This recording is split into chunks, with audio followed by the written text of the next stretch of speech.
સુદામા નગરી તરીકે વિશ્વભરમાં પ્રખ્યાત પોરબંદર હાલ ભક્તિના રંગે રંગાયું છે. કુકવાતા સાગર કિનારાની સમીપ આવેલા ચોપાટી ગ્રાઉન્ડ ખાતે શ્રીમદ ભાગવત સપ્તાહનું ભવ્ય અને દિવ્ય આયોજન કરવામાં આવ્યું છે.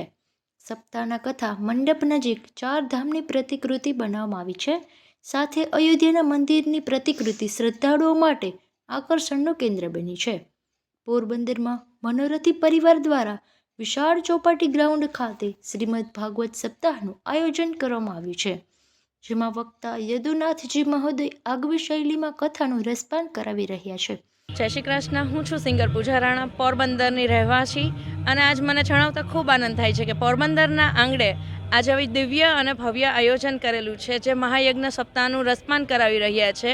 જેમ કે અત્યારના અયોધ્યાના પહેલાં દર્શન રામ, કૃષ્ણ, માતાજી, અને અત્યારના અહીંયા બદ્રીનાથ, કેદારનાથ એવા અન્ય દર્શન કરી અને ધાર્મિક માહોલ ઊભો કર્યો છે. 4 ધામનો અત્યારના માહોલ ઊભો કર્યો છે અને અમને બધાને ખૂબ આનંદ થાય છે. અમે અહીંયા રહીએ છીએ તો અમને એવું લાગે છે કે અમે સ્વર્ગના દર્શન કરી રહ્યા છે, અને ખૂબ સરસ અને દિવ્ય અને ખૂબ આયોજન સારું છે.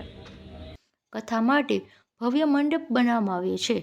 1000 લોકોનું કથાનું રસપાન કરવા આવતા હોય ત્યારે તેમને ઘર આંગણે 4 ધામની યાત્રાની અનુભૂતિ થઈ શકે તે માટે કેદારનાથ, બદ્રીનાથ, રામેશ્વર અને જગન્નાથ એમ 4 ધામની આબેહૂબ પ્રતિકૃતિ બનાવવામાં આવી છે.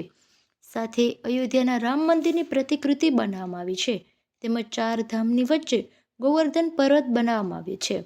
તે પણ આકર્ષણનું કેન્દ્ર બન્યું છે. સાંજના 6 વાગ્યાથી આ 4 ધામની પ્રતિકૃતિ શ્રદ્ધાળુઓ માટે દર્શનાર્થે ખુલ્લી મૂકવામાં આવી છે.